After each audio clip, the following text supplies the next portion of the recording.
Jumpa lagi dengan saya Novi dari We Love With Love. Kali ini saya berada di Jalan Seganding 10 nomor 3 Gelgel Klungkung Bali, yaitu di Dians Rumah Songket dan Endek. Kesempatan kali ini saya bisa berjumpa dengan Mas Putu, Mas Putu Agus Aksara Diantika. Ya, Diantika, Mas Putu Agus Aksara Diantika. Nah, beliau adalah salah satu pewaris kedua ya, kalau tidak salah pewaris kedua ya, pewaris kedua dari Dian Rumah Songket dan Endek. Nah, terima kasih sebelumnya Bli sudah diterima di sini, sudah mencoba melihat-lihat apa yang ada di toko ini ya. Nah, saya ingin tahu sedikit nih Bli tentang Rumah Songket dan Endek Dian ini. Berdiri sejak tahun berapa Bli? Ya, Dian Rumah Songket dan Endek ini berdiri tahun 1996. 96? Ya, itu didirikan oleh kedua orang tua saya.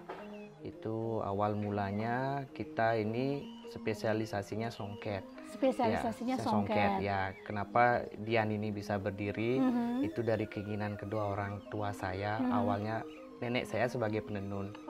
Penenun itu hasilnya itu dulu dijual ke pasar, masih ke pengepul.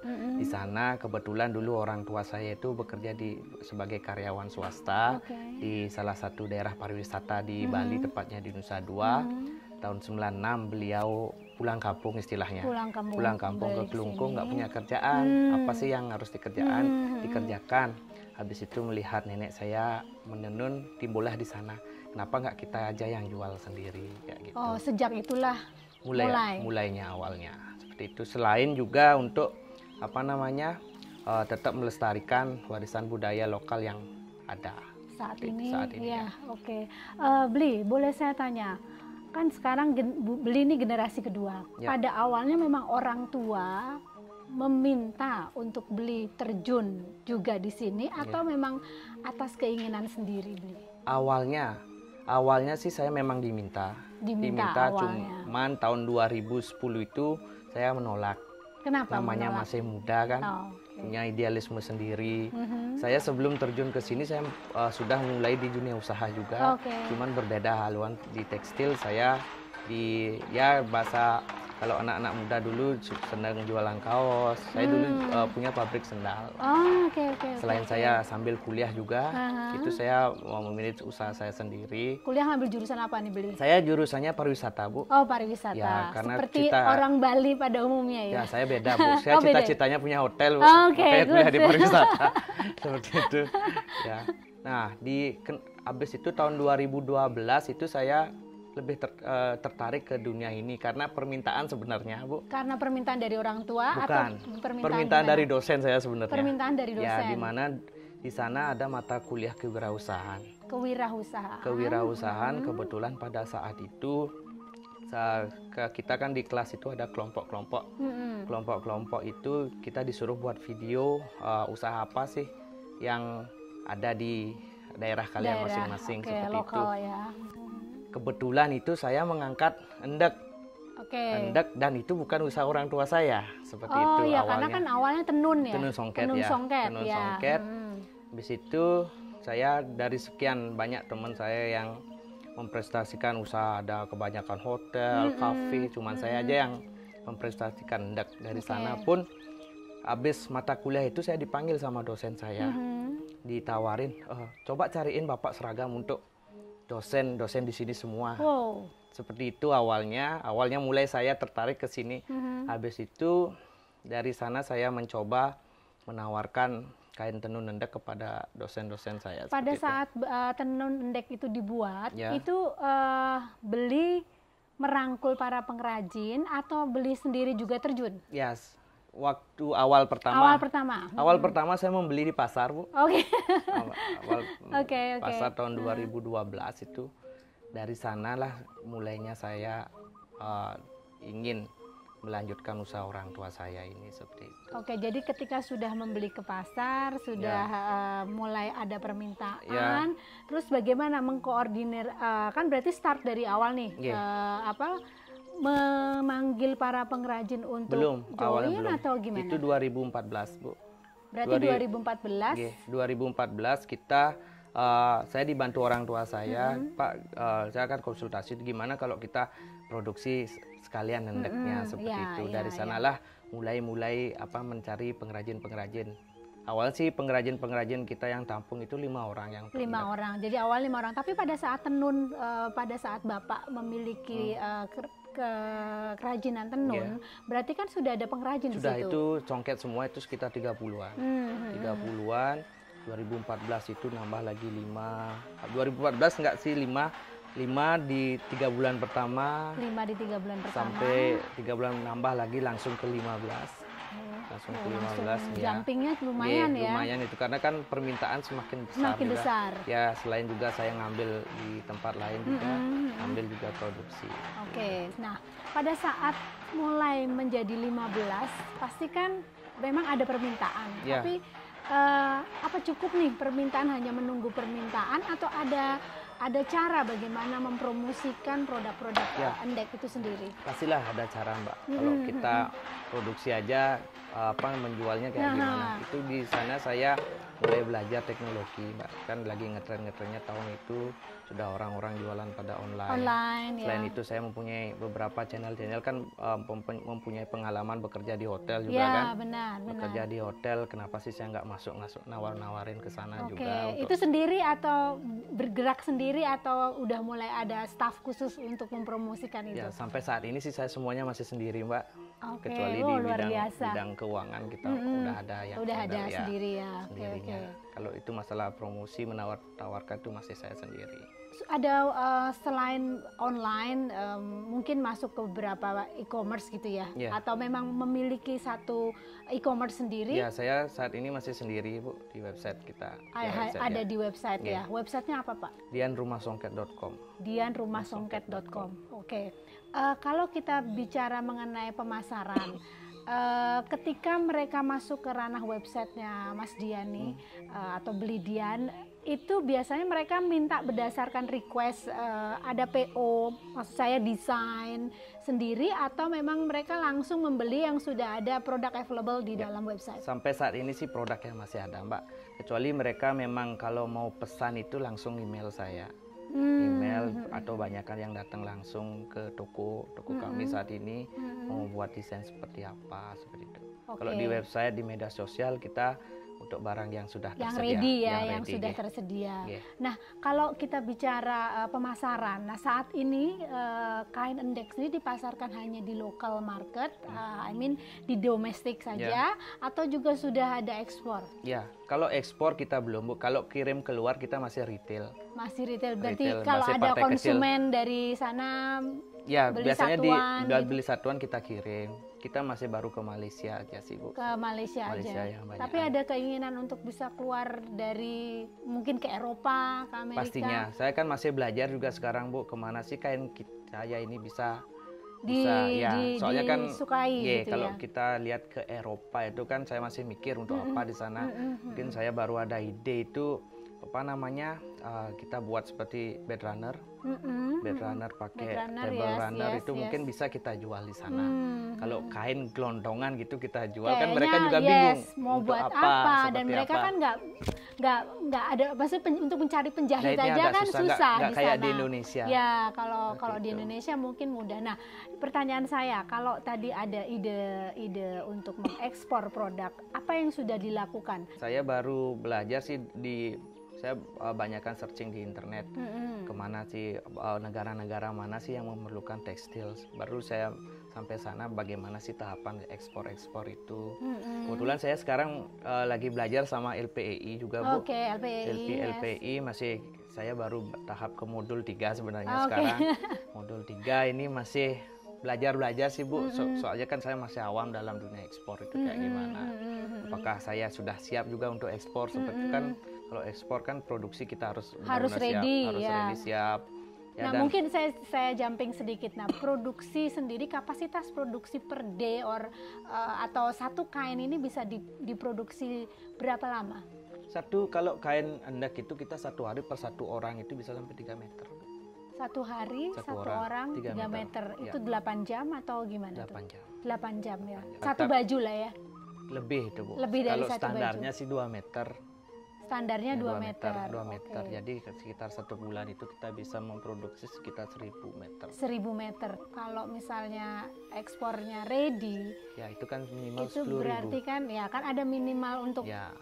shippingnya Ya. kan. Nah, itu kan per 3 bulan per 3 biasanya. bulan ya. Nah, itu pastinya akan ada banyak Ya. penambahan para pengrajin dalam hal Gitu, ini. sebetulnya itu.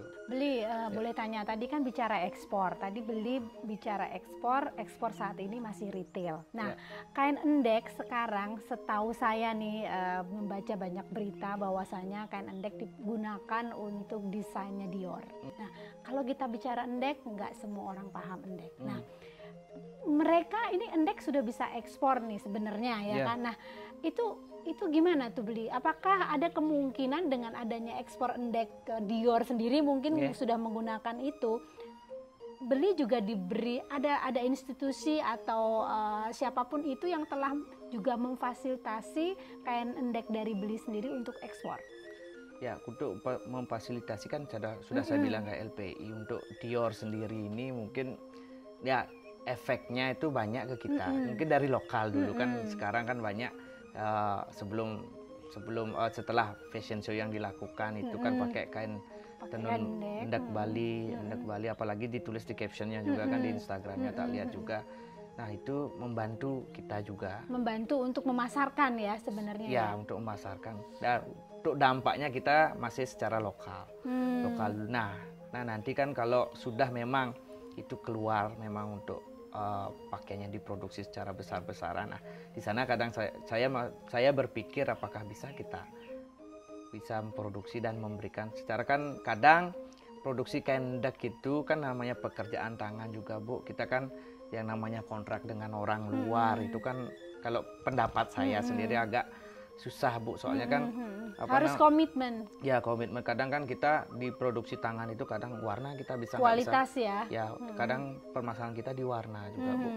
Kadang celup sekarang sama celup besok itu bisa beda. Ya. Seperti itu sih mungkin tantangannya ke depan untuk ini.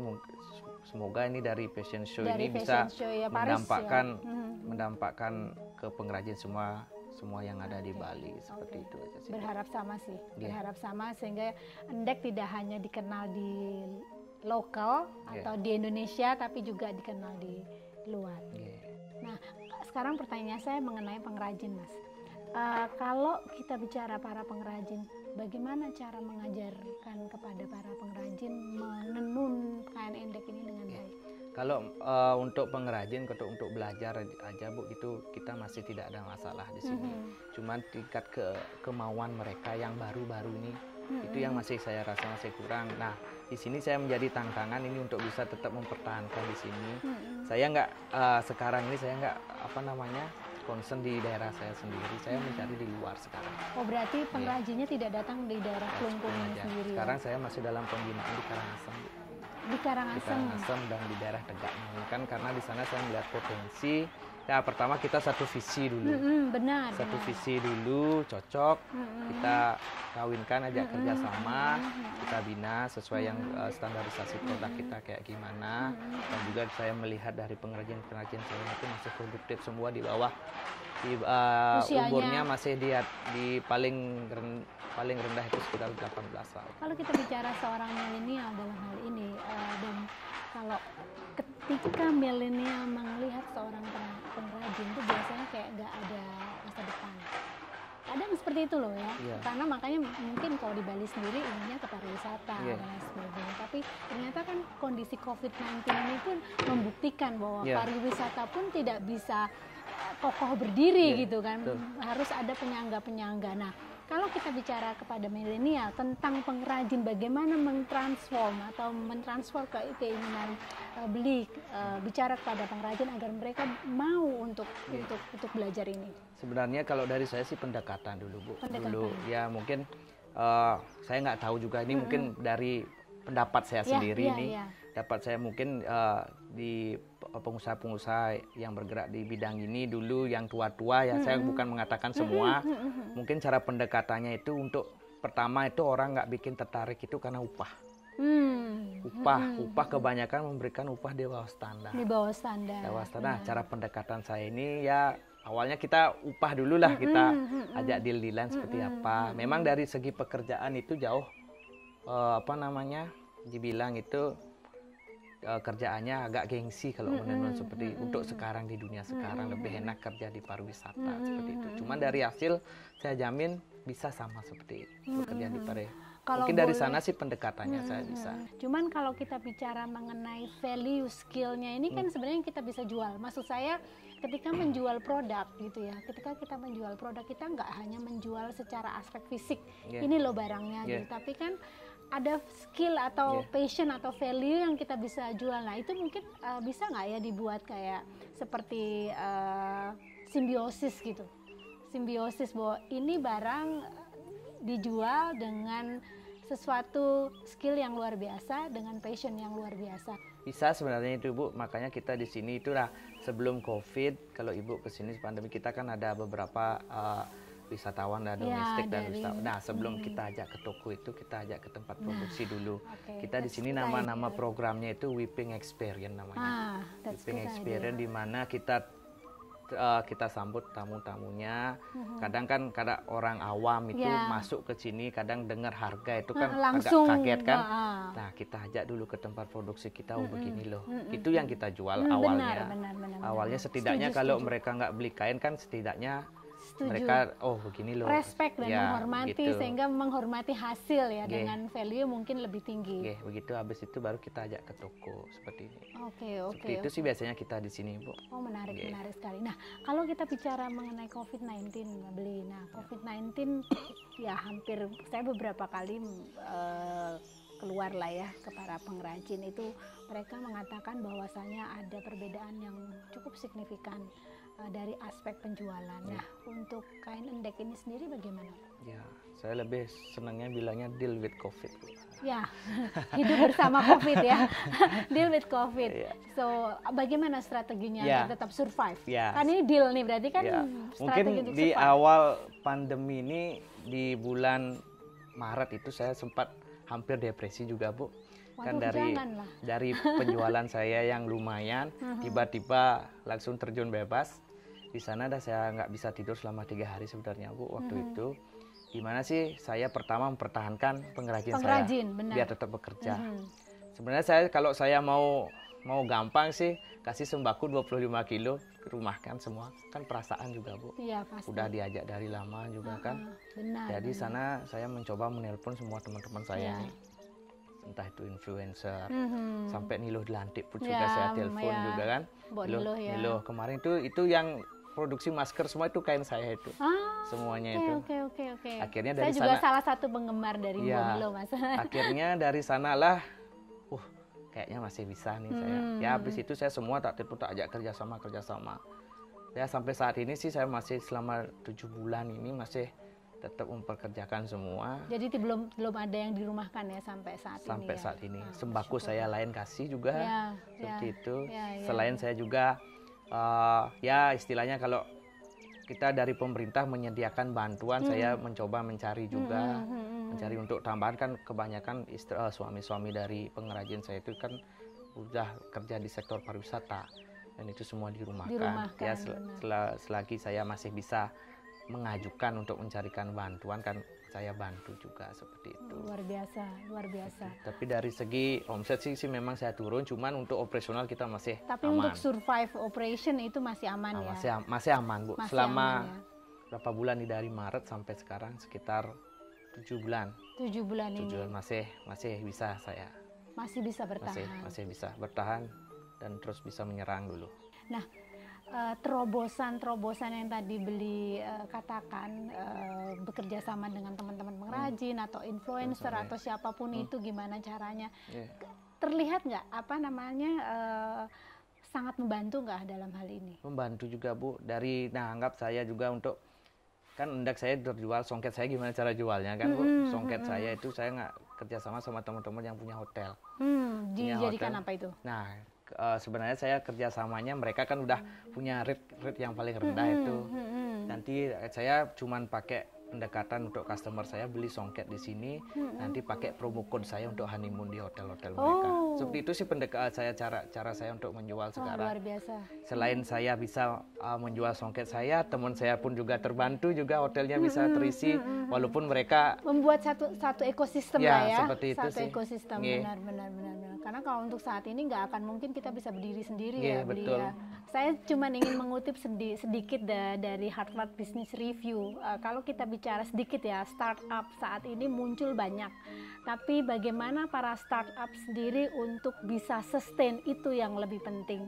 Jadi kalau kita bicara camel teori gitu ya, kalau kita bicara camel teori, camel itu mampu bertahan. Nah, itu dia yang paling penting. Jadi mungkin salah satu cara dari Beli ini luar biasa gitu, membuild ekosistem.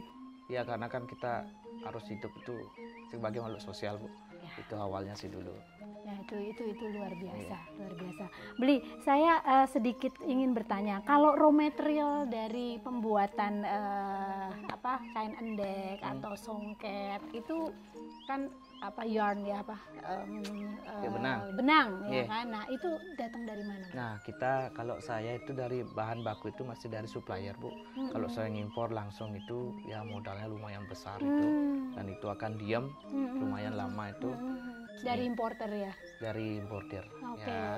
Importer enggak juga sih, Bu, dari importer, ada importernya. Ini masih ada lagi, habis dari pengepulnya baru ke saya. Udah pernah menjajaki untuk direct dari para importer itu sendiri? Sudah sih, Bu, cuman kan kita harus ada minimal pembelian. Lumayan besar juga, masih lumayan besar itu masih. Kalau saya masih modal di sana, saya alokasikan kan muternya agak susah jadinya. Lama.